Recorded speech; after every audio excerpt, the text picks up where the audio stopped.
In 1968, Haji Abdulrazak Yaqub begrudgingly traveled to Dubai to convince someone that owed him money to pay up. Whether he got the loan or not is unknown. What did happen was that he fell in love with the city so much so that he decided to move there and bring the entire clan of his brothers and nephews with him. Years later, Salman Iqbal would be born to Haji Iqbal, the brother of Abdulrazak Yaqub, in Dubai, where the family would be settled. By the time of Salman's birth, Abdulrazak Yaqub had established a significant trading company importing Pakistani goods to Dubai, as well as gold exporting business that brought top quality international standard gold from the Middle East to Pakistan. The family business, which would come to be known by its founder's initials ARY, has since continued to grow and become one of the largest Pakistani business entities, with interests ranging from entertainment, news, real estate, sports, immigration advisory, and a host of other ventures. Whether it got there through legitimate means, however, is another question entirely.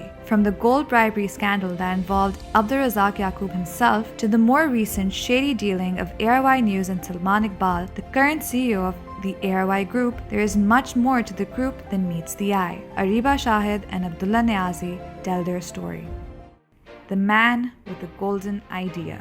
When Abdulrazak Yaqub moved to Dubai, he did so without a solid plan for what line of business he wanted to go in. What helped him was a vast network of Pakistanis in the city for work and desperately on the lookout for any reminders of home. Along with his brother Haji Iqbal, Yaqub filled this gap by importing Pakistani products to Dubai and popularizing them beyond the expat population as well. Very soon, the Haji brothers had a thriving trading company on their hands. But where they were importing from Pakistan, there was one product they had their eyes on: gold. Pakistan has no major gold deposits and relies on gold from the Middle East, the Americas, and Africa. For a gold-crazy nation, both for investment and jewelry, this is a problem, especially since gold smuggling meant a lot of subpar gold being sold at the same rates. The Haji brothers decided to bring clean, legal gold from the Middle East to Pakistan, and the business took off, with Haji Yaqub taking the lead while Haji Iqbal managed the existing general trading company. But this was just the beginning.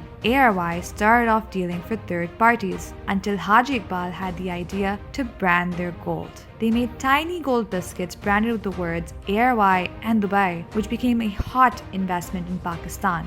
From here, there was no looking back. The scandalous affair of bribing Zardari. While ARY's origins are of innovation and high flying, ever since the 1990s they've been followed by a scandal. In 1994, the Bhutto administration granted ARY an exclusive license to import gold to Pakistan, effectively giving them a monopoly. Matters were made murkier when it was discovered that $10 million had been transferred into the Citibank account of Asif Ali Zardari a year before the license was granted. ARY ended up importing $500 million worth of gold in those 2 years. To this day, however, the ARY family vehemently denies the allegations. I remember my father saying that he had applied for the gold import permission during Ziaulak's time. Okay.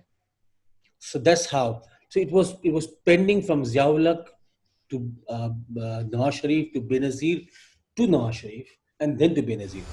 While the case against Zardari and Haji Yaqub has been dismissed, Transparency International felt uneasy about the proceedings in July 2016 and wrote to the then Chief Justice of Pakistan about the case's dismissal certainly raises some eyebrows. It was never proven. It was always there. It was always there. Imagine that the gold duty earned by Pakistan during that year was almost $50 million. Okay. So bribing somebody for $10 million doesn't make sense. I would not pay taxes rather than bribe somebody. The adventure of the digital age. Haji Yaqub passed away in 2014, but ARY is still very much a family affair. After his passing, while his brother remains active in the business, it was his nephew and Iqbal's son, Salman Iqbal, that succeeded him as CEO of ARY. The family was in agreement that he was the most capable person to lead the group. And how do they reach that conclusion? With Iqbal's work on the ARY Group's media entities. Back in 2000, when he was still only 26, Salman Iqbal convinced his father and uncle to launch ARY Digital. ARY's news coverage has had a storied history. At a time when the news media industry has been in doldrums, Salman Iqbal has managed to make ARY profitable and one of the rare media entities that provides stable employment to journalists. However, a lot of this good business ethic has been at the cost of journalistic convention. Their pro-establishment news coverage with theatrics from Sabir Shakir, whodunit-style talk shows featuring the likes of Kashif Abbasi and Mubashir Luqman, and the vigilante gotcha journalism championed by Iqrar al-Hassan Sayed, where they enter milk shops and knock things over, has not just made for a good business model, it has been widely emulated in the Pakistani media. But where ARY has been successful in making its media entity work, they have found themselves in unprecedented battles with their competitors, most significantly JIO News, their constant rival for #1 spot in ratings. The JIO Affair. In 2016, ARY broke one of the most well-understood unwritten laws of the Pakistani media industry when they named and shamed their rival JIO News and its owner Mir Shakil Rahman in a Mubashir Luqman segment. The worst they expected was a libel case that would be dragged alone for years in Pakistani courts. This was a low point for the Pakistani media industry, as its two leading lights were caught in a mudslinging match against each other. While it is no secret that a proxy war had been going on through ARY and JIO, ARY News went a step ahead and made the situation personal by accusing Mir Shakil Rahman of taking money from Indian intelligence and using it to defame Pakistan. Mir Shakil ended up going to court in England, where ARY had a small channel registered. As a result, ARY became the first television channel ordered by a British judge to broadcast a summary of a legal judgment against itself. They also lost the UK-based channel license and had to close shop over there. जो programme किए थे regarding Mubashir Luqman ने किए थे on JIO, Yeah. that we couldn't prove in the courts of UK because mentality was very different. You know, UK सबसे बड़ा problem हमारा ये था translations था.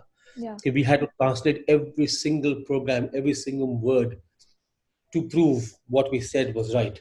Yeah. So something went wrong between the translations and we lost the case.